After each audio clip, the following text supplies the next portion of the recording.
अरे अजीज़ भाई, अजीज़ भाई, आज मेरे साथ में बहुत ही सरप्राइज शॉकिंग सीन हुआ है। क्या हो गया भाई? आज कौन सा सरप्राइज शॉकिंग सीन हुआ है? अरे भाई, आज मेरा बोर्ड एग्ज़ाम का मेन रिज़ल्ट आया कंप्यूटर का, और मैं बहुत ही हैरान हो गया क्योंकि मैंने अपने बोर्ड एग्ज़ाम में सिर्फ 40 मार्क्स का कर आया था, और लेकिन मेरे मेन बोर्ड एग्ज़ाम के रिजल्ट में 70+ कैसे आ गए? मैं तो बहुत कंफ्यूजन हूँ भाई। अरे हाँ भाई, मेरे साथ भी यही हो रहा है। मैं कंप्यूटर में करके आया हूँ 80 मार्क्स का, लेकिन मुझे तो मेन रिजल्ट में 90+ दिखाई दे रहा है। क्यों?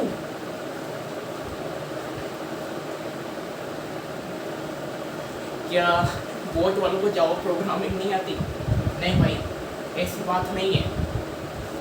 अगर 40 मार्क्स का तुम करके आए हो, 40-50 के करीब तुम्हारा जो है पासिंग मार्क्स नंबर है, लेकिन मेन बोर्ड रिजल्ट में वो 40-50 मार्क्स का नहीं दिखा रहा है, वो डायरेक्ट तुम्हें 70+ दिखा रहा है। अब जो बच्चे अपने एवरेज स्टूडेंट वाले हैं, वो तो केवल 80 का करके आए, लेकिन मेन बोर्ड रिजल्ट में 90+ कैसे दिखाई दे रहे हैं? ये सब कमाल प्रोजेक्ट का, ये सब कमाल प्रोजेक्ट का है जो आपके स्कूल वाले हैं। इस प्रोजेक्ट की वजह से तो अपने मेन बोर्ड एग्जाम में कितने मार्क्स का भी करके आओ, 50 का, 60 का, तुम्हारा जो मेन रिजल्ट आएगा, जो लास्ट में जाके मेन रिजल्ट आएगा बोर्ड का, वो करीब 80+ 90+ ऐसे हो जाएगा। ठीक है। अब जैसे कि मान लो कोई बच्चा है, केवल पास होने के लिए उसने पढ़ लिया, वो 40 मार्क्स का करके आया अपने बोर्ड एग्जाम, 40 मार्क्स का, लेकिन जब जाके उसका मई में मेन रिजल्ट आया तो उसके 70+ आए, है ना? ऐसा इसलिए है क्योंकि कमांड प्रोजेक्ट का है। कमांड प्रोजेक्ट का कैसे है भाई? अब 100 मार्क्स का प्रोजेक्ट है, 100 मार्क्स का तुम्हारा बोर्ड एग्जाम होता है कंप्यूटर में, 100 मार्क्स का प्रोजेक्ट है, 100 मार्क्स का कंप्यूटर होता है। 100 कितने हो गए? 200 हो गए। अब उससे 2 से मल्टीप्लाई करके 100 आएगा। ठीक है। उसके लिए मैं आपको थोड़ा डिटेल फॉर्म बताता हूँ।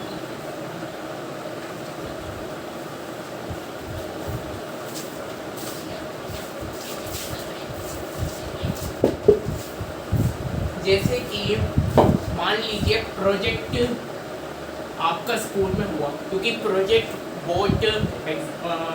बोर्ड के सेंटर पे जाता है, जो आपके प्रोजेक्ट है, हर सारे सब्जेक्ट्स तुम्हारे प्रोजेक्ट के, जिसमें से कंप्यूटर का जो तुम्हारा प्रोजेक्ट है 100 मार्क्स का, वो चला जाता है ना?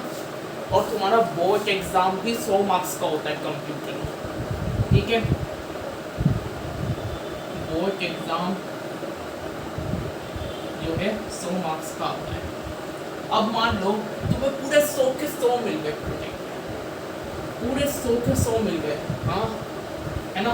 टीचर भेज देता है 100 तुम्हें, पूरे 100 के 100 भेज देता है।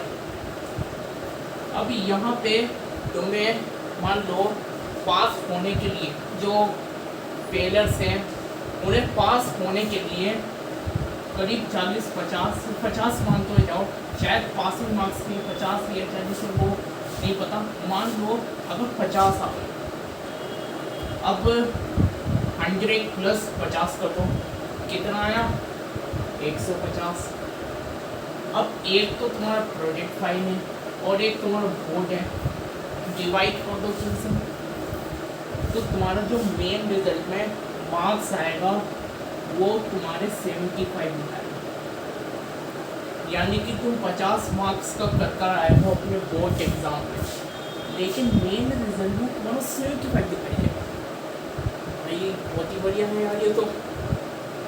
अब जो बच्चे हैं जिन्होंने कोशिश करी भाई 90 तक तो आ जाए, 90+ आना है, पापा मम्मी हो रहा है 90 आने चाहिए कंप्यूटर में, बहुत आसान है कंप्यूटर। हाँ वाकई में बहुत ही आसान है कंप्यूटर, 90+ आने चाहिए बाय चांस।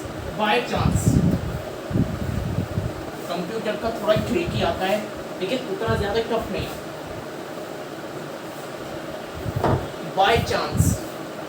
बाय चांस तुम केवल 80 मार्क्स का कर आ गए अपने बोर्ड एग्जाम में आउट ऑफ 100। पापा ने बोल दिया 90 आने चाहिए बेटा, कंप्यूटर में कंप्यूटर आसान है, 90 आने चाहिए। और तुम सोचोगे अरे यार मैं तो 20 मार्क्स का छोड़ कर आ गया, अब मैं पापा को क्या बताऊंगा, अब मेरे 90 कैसे होंगे। अरे यार छोड़ ना, तुम्हारे 100 मार्क्स प्रोजेक्ट के चले गए, 100 मार्क्स प्रोजेक्ट के चले गए, दोनों को प्लस कर दें, फिर डिवाइड कर दें, देख 90 बन गए थे। चिंता मत करो, अब किसी के 90 हो गए और फिर पापा ने बोला भाई 95 आने चाहिए, 95। अब 100 मार्क्स प्रोजेक्ट के मिलाओ, 190 2 से डिवाइड करो, कितना आया 95। 95 बैठ गए तुम्हारे, यानी कि 80 मार्क्स का करके आया हूँ 90 बढ़िया, और यहाँ 90 का करके आया हूँ 95। बहुत ही बढ़िया भाई, बहुत ही बढ़िया। फिर तो मज़े ही मज़ा आएगा, फिर तो परसेंटेज बहुत ही इंक्रीज कर देगी, जाहिर सी बात है बहुत ही इंक्रीज कर देगी। ठीक है, अब कुछ बच्चों के बहुत ही अच्छे टॉपर्स हैं, उन्होंने सोचा, उन्होंने टारगेट बना दिया हमें 100 के 100 ही लाने हैं कंप्यूटर में। पूरा टारगेट बन गया हमें पूरे 100 के 100 ही लाने हैं कंप्यूटर में। लेकिन बच्चा कितने से ले गया, सिर्फ 1 मार्क्स से ले गया, सिर्फ 1। बेचारे के 99 आ गए, बेचारे के 100 नहीं आ पाए, 1 मार्क्स से ले गया।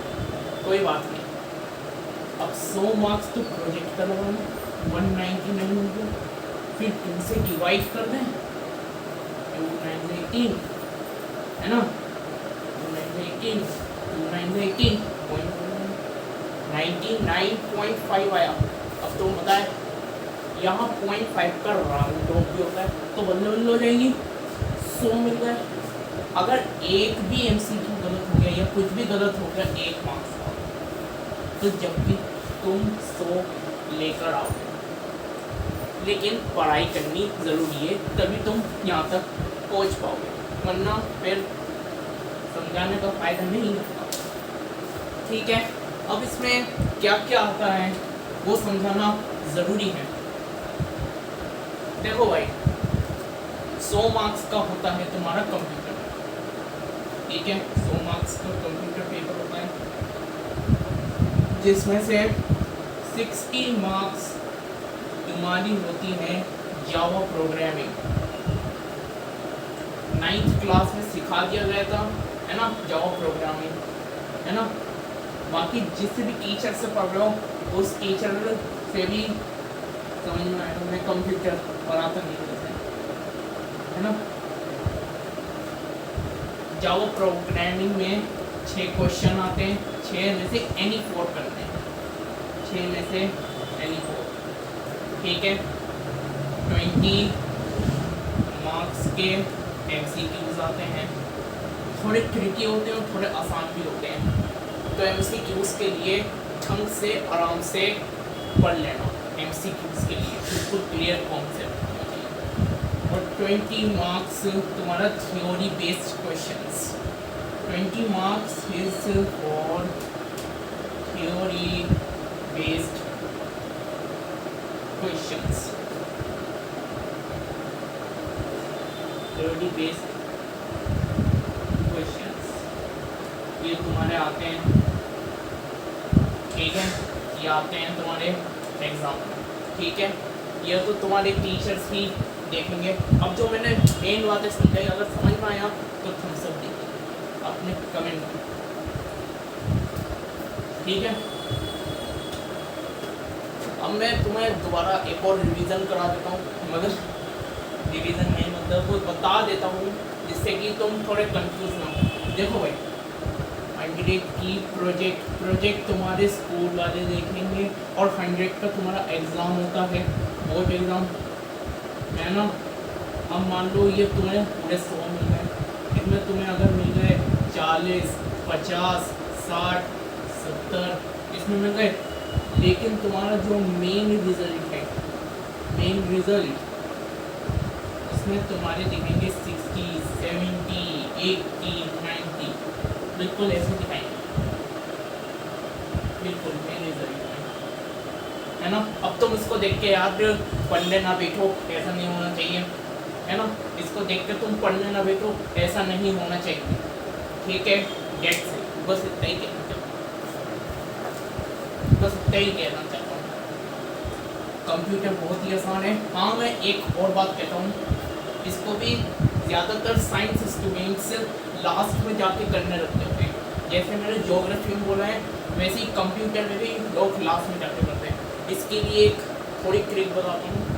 इसके लिए भी 15 मिनट निकालो, इसके लिए भी 15 मिनट निकालो कंप्यूटर के लिए। अगर रोज़ 15 मिनट निकाल लिए, रोज़ के रोज़, तो तुम्हारी कंप्यूटर पक्की हो जाएगी, ठीक है।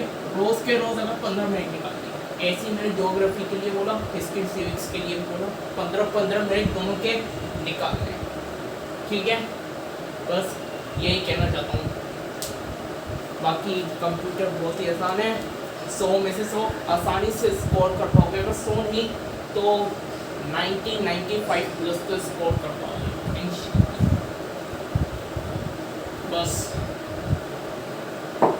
लास्ट में क्या ही कहना चाहिए, वही थैंक यू, ठीक है, ठीक है।